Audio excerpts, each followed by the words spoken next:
Hello everyone, this is Moumita. Welcome all of you to my channel. আজকের আমি তোমাদের সাথে আলোচনা করব যে WBCS 2023-এর যে প্রিলিমিনারি পরীক্ষাটা হয়ে গেছে তার মেন্স পরীক্ষাটা সম্ভাব্য কবে নাগাদ হতে পারে।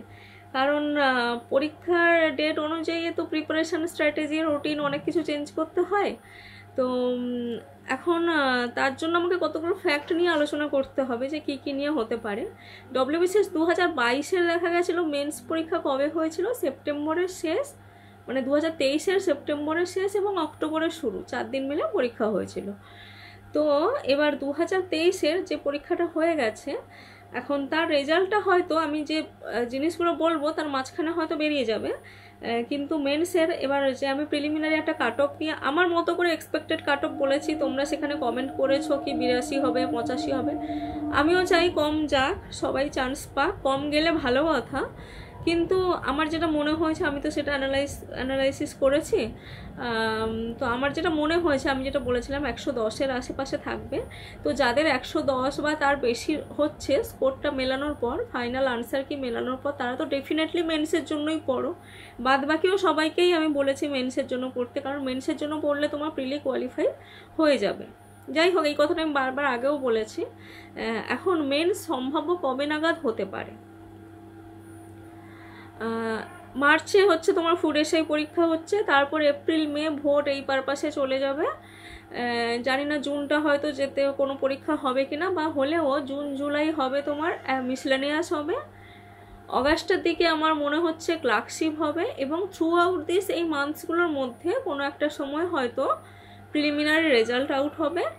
এবং আমার সেই একই জিনিসই মনে হচ্ছে, কেন জানি না, সেপ্টেম্বরের সেই শেষ বা অক্টোবরের শুরু এরকম একটা নাগাদ তোমার মেন্স এক্সামের ডেট ঘোষণা হবে। বা যদি বাই চান্স না হয়, কারণ এতগুলোর মধ্যে আবার, হ্যাঁ, তার মধ্যে আবার 2024-এর WBCS তার প্রিলিমিনারি নোটিফিকেশান বেরোনোর আছে, এবং আমার সেটা যদি না হয় বাই চান্স সেপ্টেম্বর অক্টোবরে পরীক্ষা, তো তারপর পুজোর পরে নভেম্বর ডিসেম্বরও হয়ে যেতে পারে, খুব চান্স রয়েছে।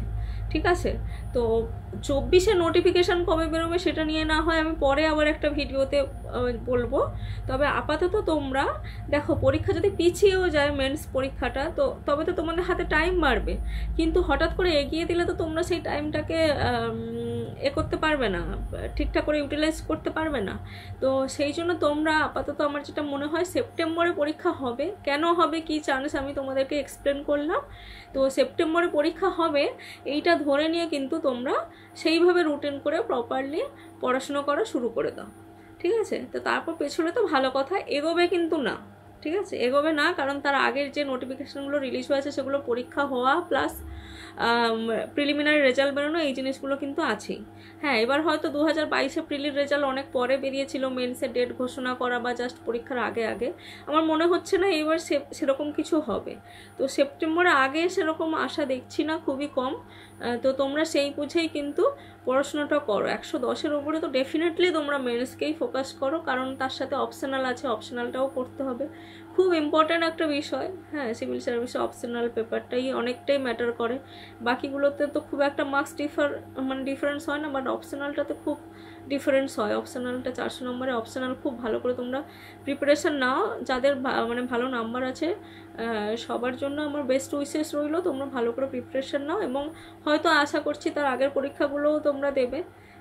কিন্তু আমার মনে হয় BCS-এর ওই প্রিপারেশানটা নিলে বাকি প্রিপারেশানগুলো হয়ে যাবে। আলাদা করে তোমাদেরকে হয়তো এফোর্ট দিতে, হয়তো না, ডেফিনেটলি এফোর্ট দিতে হবে না। জাস্ট তোমরা মেন্সটাকে ফোকাস করো, ভালো করে পড়াশুনো করো। অল দ্য বেস্ট সবাইকে। Thank you, have a good day.